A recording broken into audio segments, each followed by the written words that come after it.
Hi, my name's TK. I play Flex IGL for Team Sesh in Rainbow Six Siege.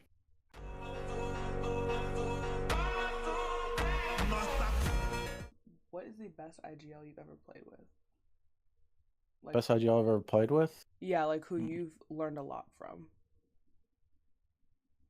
Uh, Probably Iconic, my current teammate. We just picked him up for Team Sesh, and we're changing roles around a lot right now. So I'm technically actually playing like Spearhead entry, like first entry now. So I still call the macro, but a lot of what we do in the mid round is off of him. So I'm learning a lot from him, and especially about pace control and tempo. So.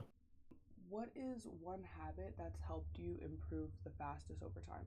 VOD reviews. Like this, the single greatest thing you can do is just watch back your game, find out your mistakes, because even in a round you win, you're something you could have done better. It's important to not just like VOD review like aimlessly and be like, oh, I killed this guy, oh, I died to that, that was my mistake. It's like, what are the intangibles that are in the game that you can apply to your game the next time you play?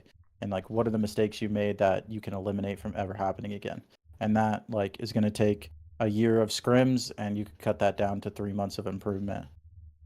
What is something that a T2 player or a T2 team does mid round that separates you from a T3 player? Like, what is the difference between that?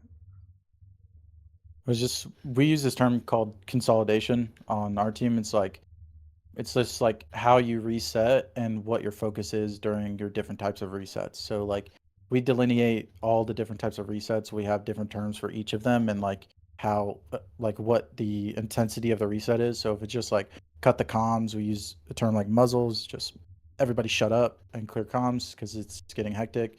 We have basic reset comms like freeze, just means stop what you're doing. We're about to set up to execute.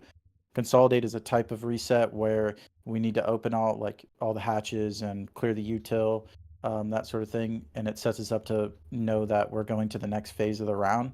Um, Really understanding that there are phases and that you need to work through, and each of those phases is what will separate you in terms of controlling the game. Because as a T2 team, that's what your game plan is, to control the round and force your tempo onto the other team. Because if they can't do what they want, you're just gonna smoke them. And lastly, what skill do most players completely ignore?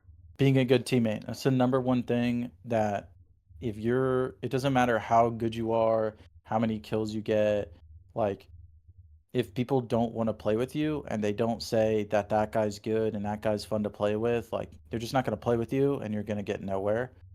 I think that a lot of that has to do with egos and stuff like that. And it's just, I mean, ego is the enemy, right? Like, I'm human just like anybody else. Like, anybody, everybody dies to one bullet in the head,